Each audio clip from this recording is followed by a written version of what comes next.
I approached writing Luther with really a sense of terror and dread and sleeplessness and shaky hands. What the BBC asked me to do was to create an iconic police officer, an iconic detective. The roads of history are littered with the corpses of iconic detectives past, and finding something new and vital and never told before was a difficult thing to ask. Luther is Neil Cross's first series, and as such it's a huge thing for him because he's writing all 6 episodes. He's written novels before and he's written episodes of Spooks before, but this is a mammoth undertaking.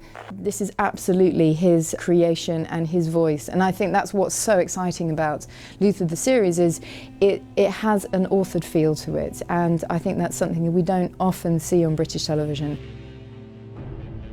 I got the idea for Luther because I've spent my lifetime watching and reading detective fiction. Now, in crime fiction there are 2 broad genres. One is the mystery genre, the puzzle-solving genre, and that's where it tends to be a genius detective, a lone maverick or an eccentric. He puts together puzzles, solves mysteries through the accumulation of clues that only he or she can see. And this is the tradition really best exemplified by people like Sherlock Holmes or Miss Marple. The second tradition involves a much more morally committed, much more beaten and bruised central heroic figure, best exemplified by Raymond Chandler's Philip Marlowe. What I've never seen was a character who exemplified both of these primary traits, a character who was as eccentric and as brilliant as Sherlock Holmes, but as morally dangerous as Philip Marlowe. What you're doing is wrong. Yeah, I know. Why do it then? Because it's right. Luther's sort of a modern spin on sort of the maverick detective. The truth sits in a jigsaw somewhere and he wants to find it. That's what his driving passion is. Somehow, somewhere, he always gets it. He's a really brilliant and inspiring thinker, you know, a real original thinker. And he's got proper skepticism and just the right amount of cynicism even for things. He sees things how they are. It keeps him working. What's very compelling about him as a human being is that he's caught in the grip of his own emotions. He's got a great brain, but he leads with his heart. He's a modern hero, John Luther, and a real mess. A dangerous character, and an alpha male, and everybody else has to, you know, both his colleagues, his boss, everybody else has to, in the end, try and fit in around him. Stay away! Do you understand? Stay away from me! Stay away from my life! Stay the fucking way! Do you hear me? You as an audience will sit there and go, oh, I'm not sure if he should be doing that. Should he be planting evidence or not? Should he be breaking the law to get there? I think that puts us as an audience in a better position to watch this. The style that Neil writes in is quite heightened. It's not realism. The characters are all slightly theatrical and everything is pushed to the extreme. John Luther is not going to deal with 6 psychopaths in the space of 3 months. Do you know what I mean? It's very extreme and everything's pushed to the edges of it. So it's actually more theatrical than you would get in normal TV dramas, I think. And the characters are slightly bigger than life in that respect. Neil was always most intrigued and most in love with the characters and seeing how they interact, rather than how exactly we caught the villain. One doesn't necessarily have to worry about every beat of authenticity in the way that one might, for example, in a show like The Wire. The thing with Luther, it's not a police procedural, and so what Neil's always said when people have said, oh, but somebody wouldn't actually do that, is he's right. He's, you know, working within Luther world, and it's quite a heightened world, and what you need to feel is that you're invested in what he's doing because he's doing it for right. Graham knows we're onto him, all right? And he'll try and kill as many as he can before we catch him. If I have to terrify his wife to stop that happening, I can live with that. Oh, thus spake John Luther, gentleman of the parish. The format of the show, Luther, really evolved outwards from the character. It seemed to me the best way for us really to engage with him and to see his will through his eyes was to see the moral outrages that he deals with in order to understand the cost that these crimes have on him. To that end, I took a leaf from Detective Columbo's book and made the story not a whodunit but a how catch him.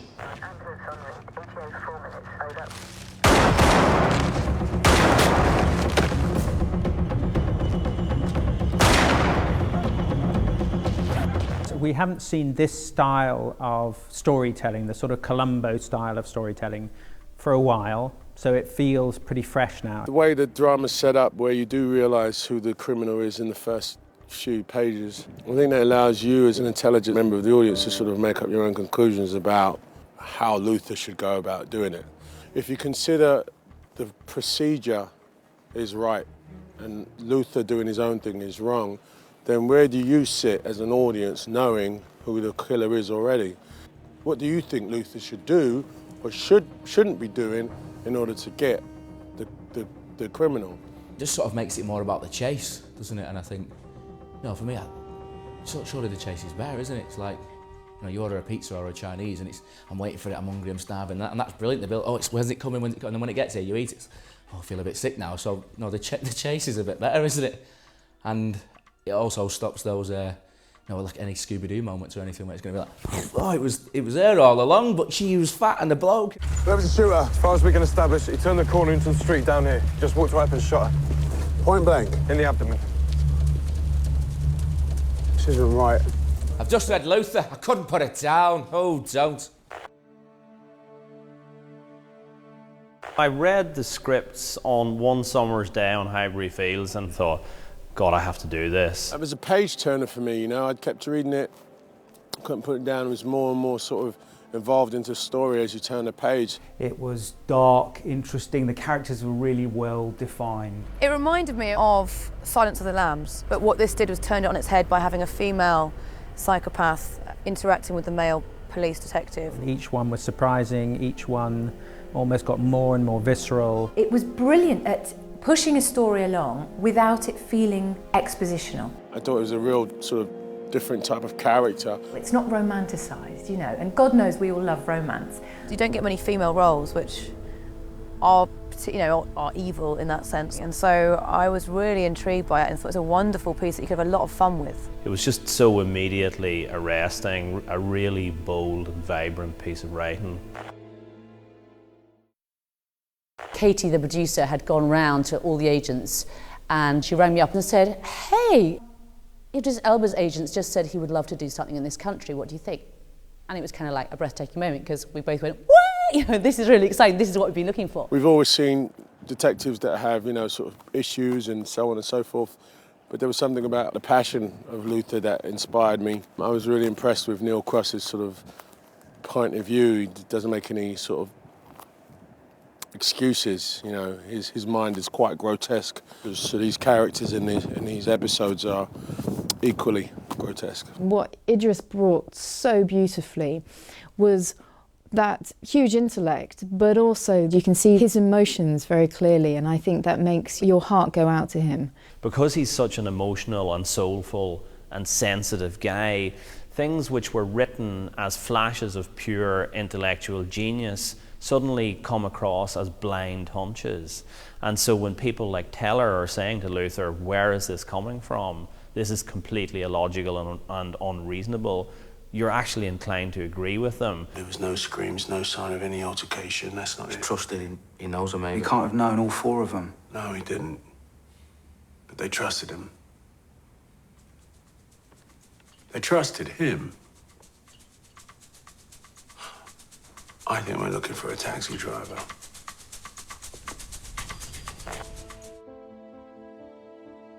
Zoe, Alice and Teller are based on the 3 stages of womanhood. This is very, very sort of ancient storytelling, so shouldn't be taken literally. But you have the Virgin, who is Alice, and you see the Virgin a lot in fairy tales. And she is fresh in life and looking for new experiences the whole time. The second stage is the mother, and that's Zoe, and the mother is all about nurturing. And then the third is, Saskia shouldn't take this personally, but it is called the crone, but it means the woman who has been through those earlier 2 stages and has now got wisdom. And Neil was very keen to sort of loosely base these 3 women on these different aspects of womanhood, and then they should circle Luther. They're played by 3 astonishingly strong actresses, and he's sort of torn between all 3 of them. And you kind of feel for this guy because he is kind of sometimes just spaced out, and he's trying to do his job, and he's got these women making these huge demands on him, and then you can just see on Idris's face this kind of, Christ, now what do I do? It's been quite interesting to see Idris playing against these really strong actresses. Are you afraid of me? Yes. Why? You know why? Do you want me to leave you alone? Yes, I do. Answer my question. Why? To help with my investigation. Casting Alice was key to this whole drama coming together. And we couldn't have gotten a better Alice, I don't think. We couldn't have gotten someone so dedicated to the part like Ruth is. Even some of the most bizarre and abstract stuff that she has to say as Alice can bring a real chilling reality to it. No, it's true. I'm a bit like that. A bit random. Slightly kooky. Kooky? Absolutely. I think there are quite a few ways you could probably play Alice. You know, she's a physicist, so you could go down the route of her being quite geeky. And originally, that's how some of us thought it might go.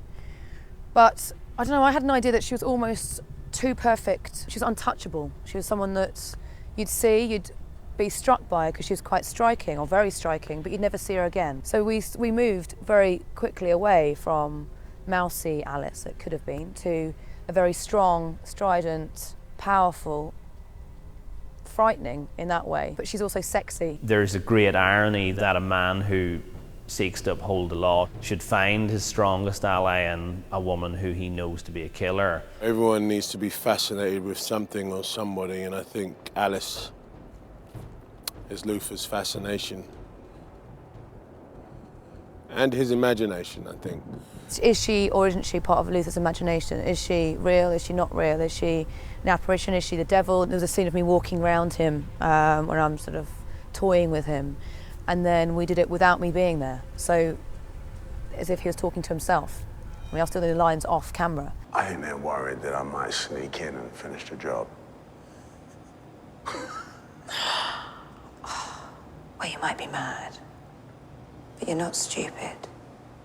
She has never had anyone that's challenged her intellectually or sexually or anything. She's always been in control. She's always been dominant. You hope the audience at one point want them to get it together. That's like, you know, which is weird because it's a psychopath and a policeman. You think shouldn't really happen. Is the sex good? Ugh. It's not about the sex. It's always about the sex. You enjoy sex with him. You must. And that image just goes round and round in my head like a train. The trouble with you, the train in your head never stops. Zoe is passionately in love and has been in love with John Luther. She's become overwhelmed by how much his job means to him. It is everything to him, and she feels like she's been sidelined and actually she's had enough. Luther's dug himself deeper into his work because there's been something missing from their relationship for a long time. So what do you do in life? How do people cope in relationships when actually life is getting in the way? And his job is more important to him than their relationship at the moment, so she's had to move on. That's life, that's reality.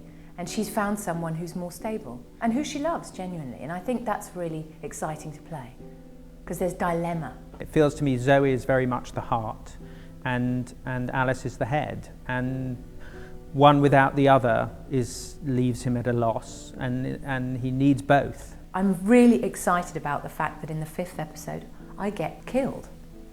Because you don't expect it. Killing characters that we've known or love when you don't expect it is a formula that hasn't been successful before.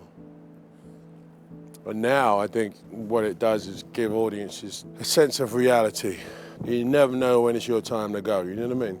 It always makes things unpredictable. You're never safe watching a British drama. You examine the history of Luther's reactions and say to yourself, oh shit, what's he gonna do now? Saskia, I think, sort of individuated a really tough part. The part of the boss in cop dramas, and she kind of brings a sort of willfulness and also a humour, a quirkiness.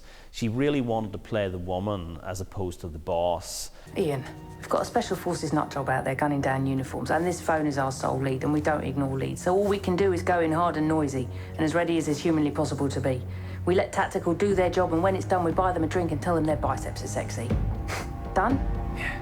Anything that you can find to trick your mind into being a human being and not just playing a policeman. So you have to be careful you don't start playing stereotypes, although these are archetypal characters. There's scenes between her and Luther that really sing because of the way that she's brought that character to life.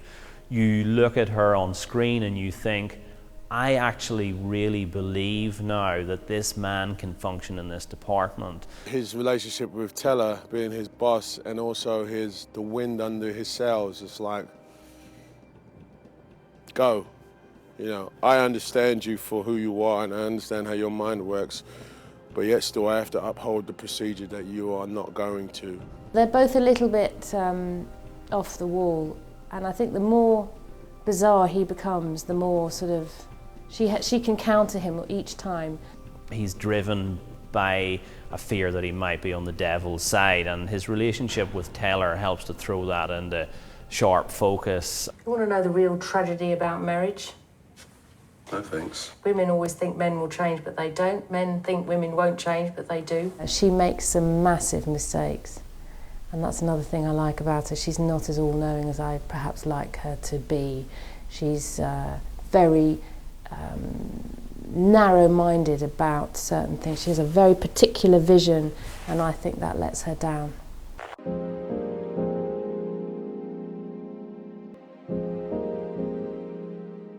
Luther responds differently to each of these women, and each of them want something from him. They all lecture him and tell him how he should change more and be different. And what's wonderful is none of them succeed, and he remains the same. Luther is every man at one level because, you know, he has needs and he has, you know, strong emotions, but he's also trying to do his bloody job. You know, and how many men have that in their lives? They're just trying to get on and do stuff, and, you know, they don't need women kind of telling them all the other stuff that needs to go on. So I think it's kind of almost a portrayal of, you know, that dilemma that modern man has, is they're supposed to be everything to everyone, and it's not easy, and he doesn't find it easy, and I think you feel for that. I need coffee. Do you want some? Tea. Tea. Builders? Is it John?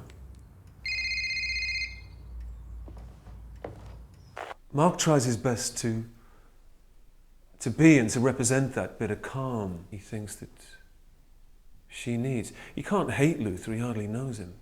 It's a test of him as a male, as a man, and one that Mark North perhaps is not so suited to. Oh, come on! We're not interrogating your masculinity here. Yeah, well, we don't have to worry about that, do we? I'm secure enough to weather any comparison you care to make with your ex-husband. Of course you are. I think in the end what redeems Mark North, certainly in the eyes of Luther, is that he's big enough to understand the dilemma that Zoe is in. This is real, it's real life. You should make a list of the reasons why you married him, and then make another list of the reasons why you left him, and then see if the two lists don't overlap. It would be great if our affections were so, as we know, were so clear-cut, our relationships were so defined, the boundaries were so neat, that life was easy. Life isn't easy. Mark North does something impressive, even in the eyes of John Luther. He cedes, he understands, he allows her to do what she wants, because he loves her. And in the end, that's all there is. Do you have any sexual fantasies? What? Yeah, not that I'm going to tell you about. Does the reality ever live up to the fantasy? I am... well, no, not really. I can't, can it? Warren Brown playing Ripley, he's not going to like me saying this, but he is Luther's Robin, me being Batman, of course. Ripley's character is everything by the book and respect for the rules, and Luther sort of hasn't got that. But ultimately, they're both after the same goal. They're both trying to nail the baddie. Nail the baddie, that's cheeseball, isn't it? Warren is a great actor and also brings a sort of fresh-faced, unburdened detective storyline, energy. He's not just young, wet behind the ears novice, he's got to have qualities that Luther will look at him and think, one day you'll make a great police officer, you're worth me investing in. Luther sort of admires some of Justin's qualities, the fact that he doesn't have any biases and he won't just judge when he first gets to a scene. He's sort of the goodness in him that Luther thinks, see, people can be. It's not all about, there's an ulterior motive or people have got a dark side. He is good and he's got morals and he wants to do the job to the best of his ability, and, if he can help someone, he'll help someone and not let anybody down. I said nothing and I won't say anything. But you can't go on like this. You just can't. Oh. Where you going? Do you ever get a song stuck in your head and it just keeps going round and round and round? To Pal, China in Your Hands. Ooh, deep strangeness, that song. High weirdness. I kind of likened reading Luther to Othello and Iago. Classic betrayal story, We don't overplay it in this. We don't overplay the friendship, and we don't overplay the betrayal, but it's there. They're old mates, and it's a very male, blokey relationship. They don't sit around and having heart-to-hearts. He's a good supportive friend, really. And the thing about friends is sometimes you'll meet two people and they're like, we're best friends. And sometimes you'll see similarities in them. Sometimes you won't, which will make you go, I wonder why they're best friends. And I think we are the latter. They're both driven to try and catch these people doing these awful things. They have their own means for doing it, and I think they understand that, well, sometimes you might cross a line here and you might cross a line there. The cause ultimately is good. Do you not worry you're on the devil's side without even knowing it? No. Having to investigate crimes like this on a weekly basis is tough work. The emotional repercussions of having to deal with these kind of crimes is enormous. I'm glad I only have to act this, because if this was my job, I don't think I'd be up to it. It's tough.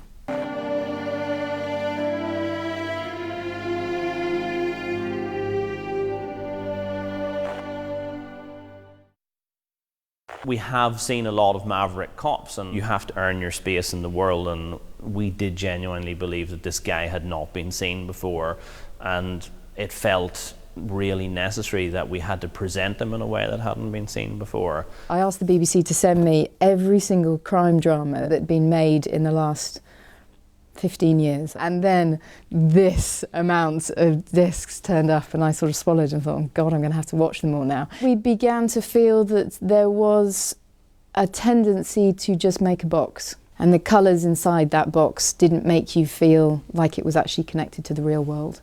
And from there it sort of gave birth to this.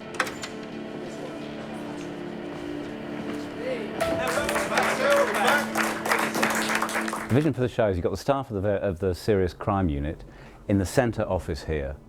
At this end, you've got Teller's office, who's the Chief Inspector. She sits in here and she overlooks the Serious Crime Unit. And in the far end, over that way, you've got Luther's office and Reed's office. The colour palette is generally quite muted and quite timeless. The colour scheme is based on a neutral colour scheme, where you'll have a small amount of very strong colour in the palette. The rest of the colours will come from greys, but they'll be highlighted by the stronger colour. And you'll see there's some nice, some little kicks of red, such as like the kind of alarm systems and the fire extinguishers. They kind of zing out, in their own way. That's why we went for the bright red hair as well of my character, because it created the colour palette that there's sort of red, the lips, the hair, and every now and then there's bits of red around. This office is a blue-grey, Luther's office is a brown-grey, and the central office is a green-grey. We chose a blue-grey because she's the Chief Inspector. We thought that would be the most policey colour to choose, but this is the only instance you'll find blue in this set. The exterior for Hobbs Lane, which is a beautiful 50s building in Southwark, it's directly next door to IBM, which is a great bit of sort of 70s concrete. So we've tried to tie that in a little bit with this design. You've got a bit of the Victorian brewery building, you've got these kind of 50s elements which we've put into the panelling, and there's some of this sort of 70s harsh concrete in, for example, the interview room. We've chosen a style of 50s architecture predominantly for Hobbs Lane and for a few of the other locations, including the colour palette that was used in 50s architecture, which again is muted and ties in with the interiors.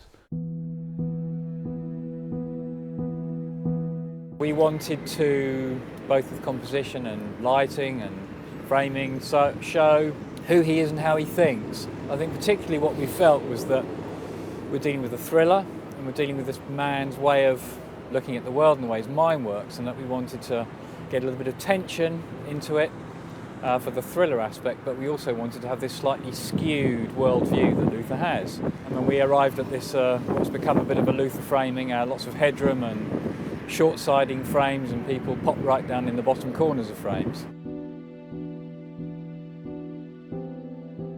I think the style is a big part of, you know, the way Luther's mind thinks. You know, it's slightly off kilter. Actually invite you to consider what's going on inside their head. It's almost like the equivalent of the space where the thought bubble goes in the cartoon. You as a viewer can sit and watch what you want. You can watch Luther, but then you can watch what's going on behind. The reflections and the framing are very important, and we've used all sorts of different styles and types of glass, where you can see through glass, you can see into glass, you can reflect from glass, and it alters the framing considerably. Here we have an example of the glass and the reflections that we're using. In Teller's office, you can shoot through this window, you can reflect the office behind you at the same time while you're looking at Teller. It's great to be able to sit behind Teller's head and shoot all the way through, to go through all the glass division panels, and you see people moving behind that, layers of light, layers of texture. Luther sees the world in its lines, quite graphically.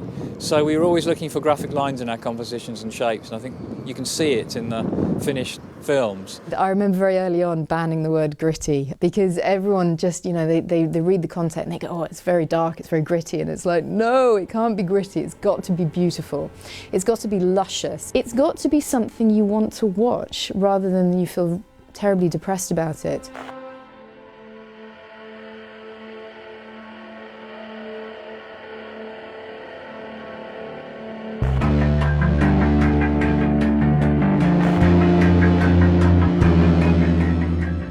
This is about moral codes.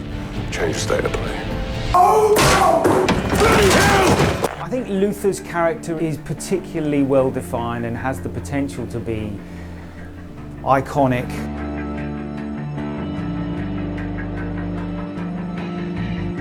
My character is a little less British and more superhero than normal, I think.